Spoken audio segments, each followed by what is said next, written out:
Kisame pa po to. Let's see kung may makikita mo. Opo. So ayan, may kisame na nga. Opo, mag-isa Ayan. lang ka. So kisame na to eh. Ang portion na nakikita nyo yan,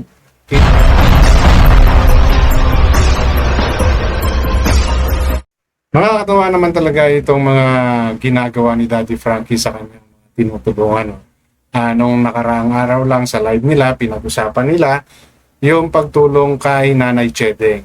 And nagmaterialize na ngayon. Although dito sa recent video ni Daddy Frankie, hindi niya pa pinangalanan yung taong pagbibigyan niya nung binili niyang kubo na yon. Most of us, we know already kung para kanino yung kubo na yon. At ang nakakatuwa, a few days pa lang yung nakakalipas, pero inaksyonan na kagad ni Daddy Frankie. And nakakatuwa, na para sa akin, na lalo na yung panahon ngayon, tag-ulan na, nakita naman natin yung sitwasyon ng bahay ni Nanay Chedeng. Mag-isa lang siya. So, yung mabilis na pag-aksyon ni Daddy Frankie ay aking sinasaladuhan, and I really like the way Daddy Frankie is showing the true meaning of helping our in need na kababayan katulad nila Nanay or nila Lola Chedeng. Yan po ang lalamanin ng content ko na to. At kung bago pa lang po pala kayo sa aking channel, please don't forget to like, share, and subscribe na rin po. And pakihit ng notification bell para maging aware kayo sa aking mga upcoming content.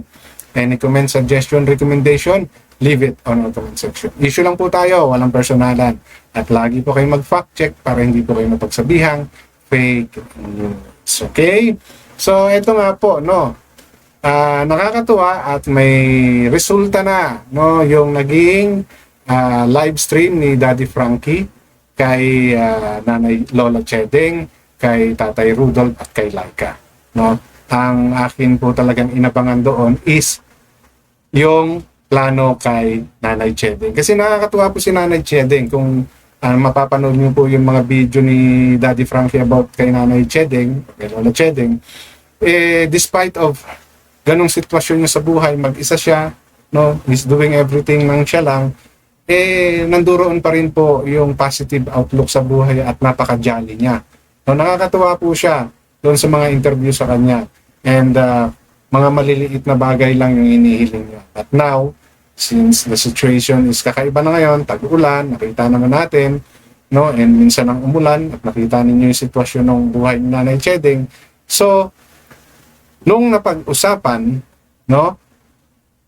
kung ano yung bagay na dapat gawin kay Nanay Chedeng dahil nga yung lupa ay hindi pag-aari, nakikitira lang siya, nakaisip si Daddy Frankie and the rest ng nanduroon sa live stream na yon na bumili ng kubo, na mayroon ng kwarto. And katulad nga po ng nabanggit ng karamihan doon sa live stream, mayroon na pong mga kubo na dating tambayan lang before, parang ano lang siya talaga for pahingahan.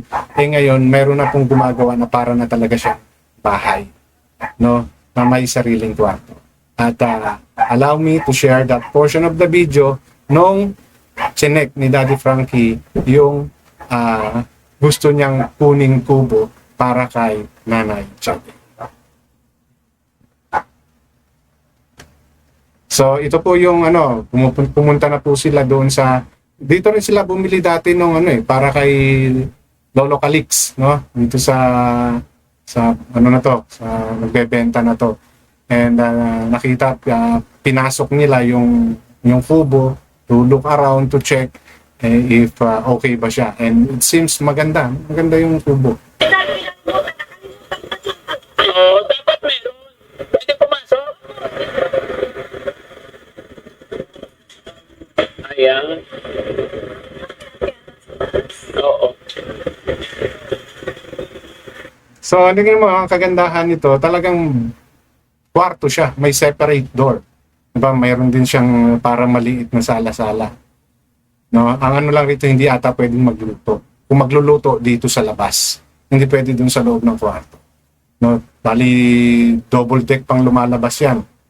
So, may taas at may baba. So, for sure, Doon sa baba lang yan si Nanay Chedeng. At para kay Nanay Chedeng to, sigurado. No, ngayon, kung may ibang gamit si Nanay Chedeng, doon niya sa taas ilalagay. And take note, no, sliding po ang bintana nito. So talagang bahay na siya. Bahay na pwede mong ilipat-lipat. Ika.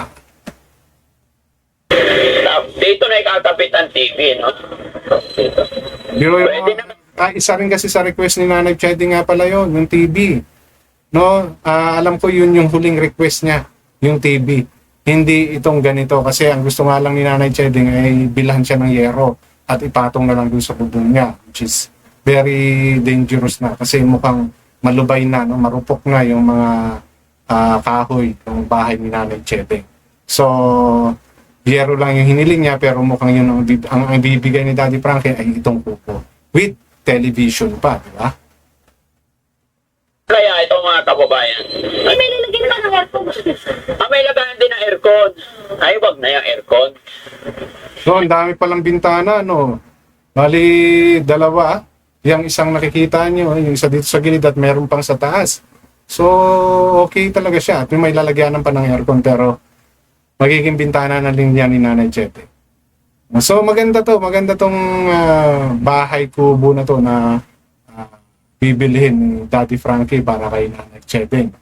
No? So, nakakatuwa lang na mabilis ang aksyon ni Daddy Frankie, no, para kay Nanay Chedeng. Yun nga lang, hindi dito pwede magluto. No? So, kung magluluto man si Nanay Chedeng, isa labas. And actually yan, bubong na po talaga yan. Hindi po siya pawid. No? Hindi lang siya binalutan ng net yung pinakabubong niya. Ang pinakabubong niya talaga ngayon is yero, no? Na may long span at may kisame. No, may kisame pa po to. Let's see kung may makikita na rin Isa tayo. kalawa na lang po. Opo. So ayan, may kisame na nga. Ilang nasa sa baba, di ba? Opo. Mag-isa Ayan. lang ka. So kisame na to eh. Ang portion na nakikita nyo yan, kisame na to. Dito banda. Oh.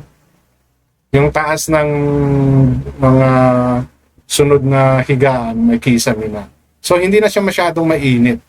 Diba? So nakakatuwa lang na talagang binigyan ni Daddy Frankie ng kumbaga maalwan. No? Maalwan na buhay na yan para kay Nanay Chedeng. Sigurado ako at matutuwa yun.